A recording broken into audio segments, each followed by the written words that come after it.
What is going on, folk? It's NimbleThor here, and welcome back to my mobile gaming quest where I play a new game every single day from Monday till Friday. Today, though, we're checking out a pretty old game, actually, because Ultimate Tennis was released all the way back in 2015, but it has consistently stayed in the top 100 sports games, so they must be doing something right, and exactly what they're doing right, or what they may be doing wrong, is what we're gonna figure out here today. So I'm using the simple control mechanics. We have two different types of control mechanics. The simple ones allows us to play with just one hand, or one finger actually, because we don't have to manually move around our character. Instead, we simply have to time the swings and choose which type of swing we wanna go for. For example, I'm doing a lob here, which, yes, I think that just gave us, yes, it gave us the first score, 15 points to us. That's perfect. So let's play again with the same character here. It seems that our bear hit is proving useful. Don't think too much about that one, guys. It's from the in-game shop.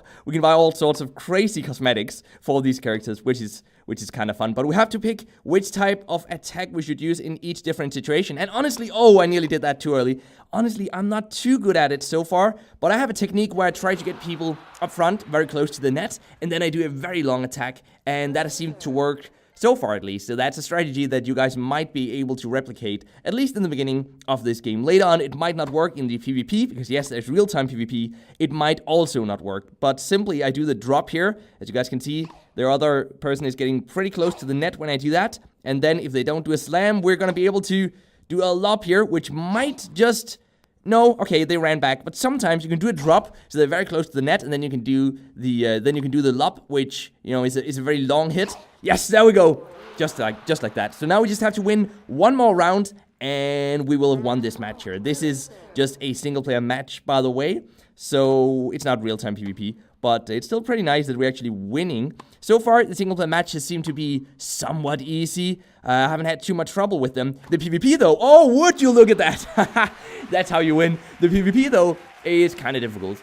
And this game overall does have a lot of content, by the way, and that's, you know, where it kind of makes sense to check out an old game, because new games oftentimes have a lot of coming soon content, right? They show that there'll be guilds later on, but it's coming soon. It's not quite ready yet. Whereas an old game has lots of content. We've got many different characters with, you know, unique traits for each and every one of them.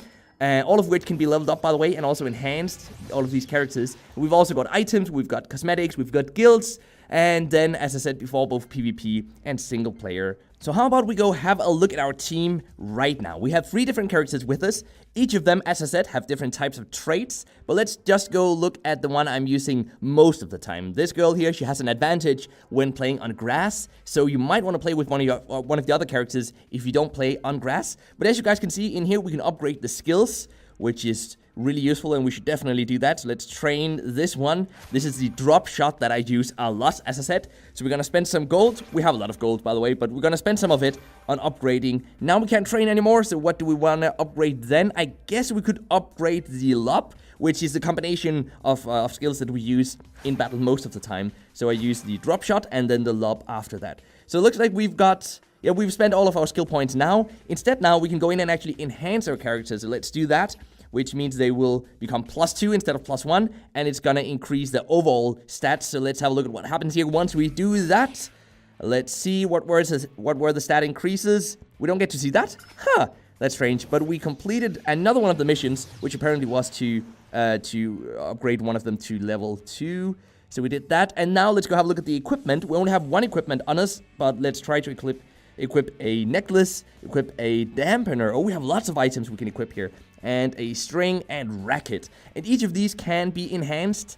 As you guys can see, we can click enhance here. We spent one of those hammers, which is basically energy for, I guess, energy for upgrading, or the item you need to upgrade apart from just gold. And we can do that manually, or we can click auto, and you guys can see this actually increases the attack power, which is very beneficial. But let's go have a look at what does this one up here do instead. This one increases the serve power. So in order to become better at the game, you have to go in here every once in a while and upgrade your equipment, enhance your characters, and upgrade the skills.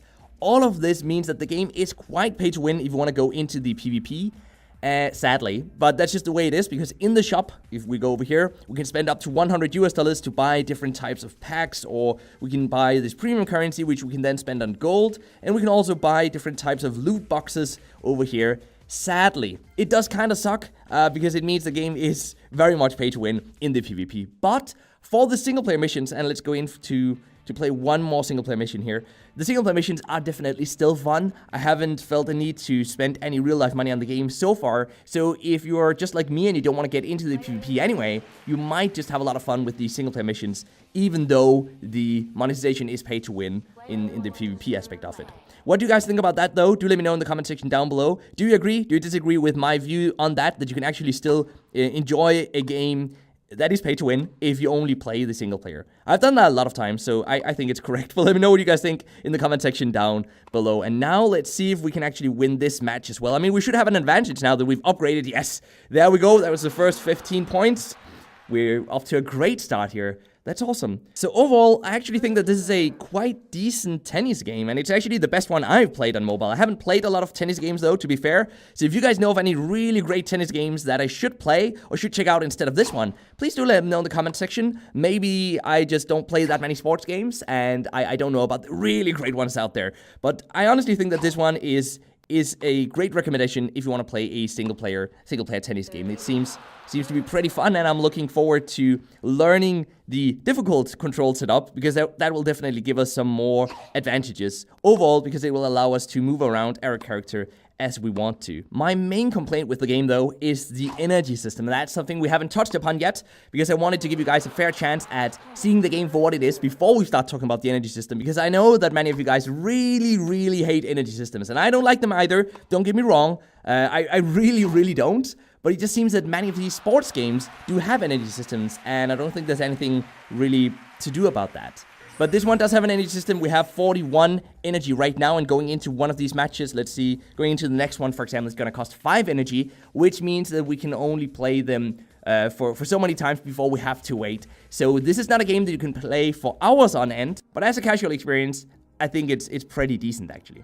But now for the mobile gaming fact of the day, which is that Fortnite's success on mobile is just impossible to beat. In fact, the game has now earned $300 million on iOS alone, beating even Clash Royale and Honor of Kings, which honestly is rather impressive. There's just no stopping Fortnite, I guess, it seems. It'll be really interesting to see the game that finally one day will be able to beat Fortnite in terms of concurrent users and revenue. I'd love to see that happening. Which genre do you guys think will take over Fortnite? I'd be curious to hear about that. Do you think it's going to be another shooter? Is it going to be an RPG? Is it going to be a strategy game? Let me know your thoughts about that. And until next time, just keep gaming, stay awesome, and I'll see you guys around.